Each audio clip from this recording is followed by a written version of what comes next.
Breaking, নবম pay স্কেলে অবসরপ্রাপ্তরা পাচ্ছেন বাড়তি সুবিধা। আজ বললেন অর্থমন্ত্রী। মাসিক ভাতা এবং চিকিৎসা সহায়তায় আসছে উল্লেখযোগ্য বৃদ্ধি। আরও বিস্তারিত থাকছে পুরো ভিডিওতে। আসসালামু আলাইকুম। আজকে এই গুরুত্বপূর্ণ নিউজটি প্রকাশিত হয়েছে প্রথম আলো পত্রিকায়, তাই ভিডিওটি স্কিপ না করে সম্পূর্ণ ভিডিও দেখতে থাকেন আর চ্যানেলটিকে সাবস্ক্রাইব করে ভিডিওতে লাইক করে দিন। আজ দেশের লাখ লাখ অবসরপ্রাপ্ত মানুষের জন্য এলো এক বড় সুখবর। আজ এক সংবাদ সম্মেলনে অর্থমন্ত্রী আমির খুসরু মাহমুদ চৌধুরী জানিয়েছেন, আগামী ১ জুলাই থেকে কার্যকর হতে যাচ্ছে নবম পে স্কেল, আর এই নতুন পে স্কেলে সবচেয়ে বেশি সুযোগ সুবিধা পাবে অবসরপ্রাপ্তরাই। দীর্ঘদিন ধরে যারা সীমিত ভাতা নিয়ে কষ্টে দিন কাটাচ্ছিলেন, তাদের জন্য এবার আসতে পারে বড় পরিবর্তন।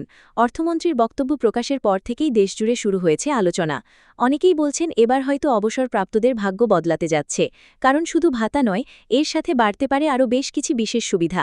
অনেকে মনে করছেন এবার চিকিৎসা সহায়তা এবং উৎসব ভাতাতেও বড় পরিবর্তন আসতে পারে, কারণ বর্তমান বাজার পরিস্থিতিতে পুরনো ভাতা দিয়ে সংসার চালানো অনেকের জন্যই কঠিন হয়ে পড়েছে।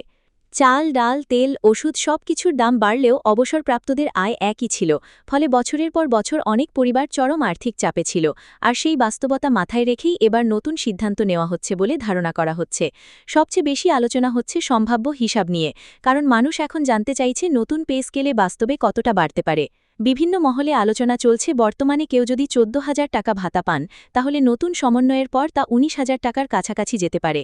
আবার যাদের ভাতা ২০,০০০ টাকার আশেপাশে রয়েছে, তাদের ক্ষেত্রে বাড়তি সুবিধা যোগ হয়ে তা ২৬,০০০ টাকার কাছাকাছি পৌঁছাতে পারে বলে ধারণা করা হচ্ছে।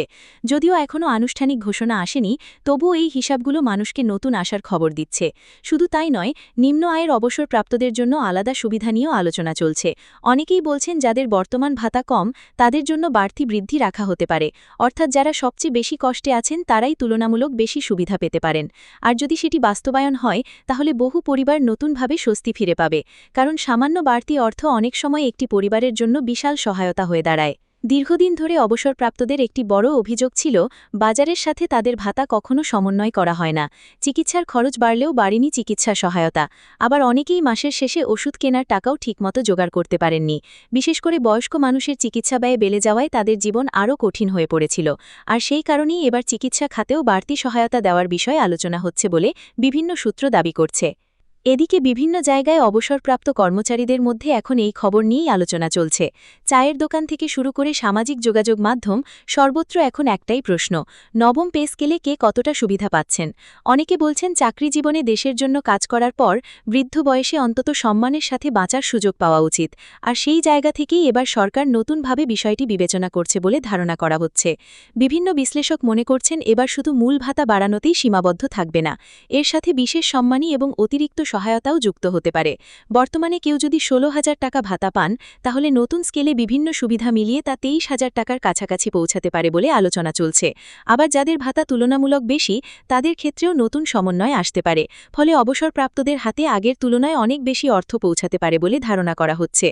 অনেক অবসরপ্রাপ্ত মানুষ বলছেন, এতদিন পরে হলেও অবশেষে তাদের কষ্টের কথা গুরুত্ব দিয়ে দেখা হচ্ছে, কারণ চাকরি শেষ হওয়ার পর অধিকাংশ মানুষই সীমিত আয়ের মধ্যে জীবন কাটাতে বাধ্য হন, অথচ প্রতিনিয়ত বাড়তে থাকে সংসারের খরচ।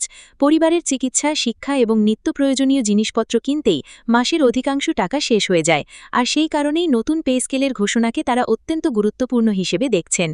এদিকে অর্থ মন্ত্রণালয়ের ভেতরেও এখন নবম পে স্কেল নিয়ে ব্যাপক আলোচনা চলছে বলে জানা যাচ্ছে।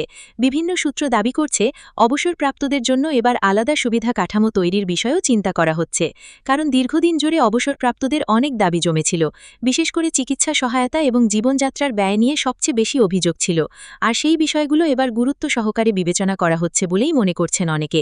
ফলে এখন অনেকেই আশা করছেন, আগের যে কোনো সময়ের তুলনায় এবার বড় পরিবর্তন দেখা যেতে পারে। বিভিন্ন জায়গায় এখন এই বিষয় নিয়ে আলোচনা আরও বেড়ে গেছে, কারণ মানুষ মনে করছে এবার হয়তো সত্যিকারের পরিবর্তন আসতে যাচ্ছে। অনেক অবসরপ্রাপ্ত কর্মচারী এখন বলছেন, তারা জীবনের সবচেয়ে গুরুত্বপূর্ণ সময় রাষ্ট্রের জন্য কাজ করেছেন। দিনের পর দিন অফিস, আদালত, প্রতিষ্ঠান এবং বিভিন্ন দায়িত্ব পালন করেও অবসরের পরে তাদের জীবন খুব সহজ ছিল না। সীমিত ভাতা দিয়ে সংসার চালাতে গিয়ে অনেকেই চরম কষ্টের মধ্যে পড়েছেন।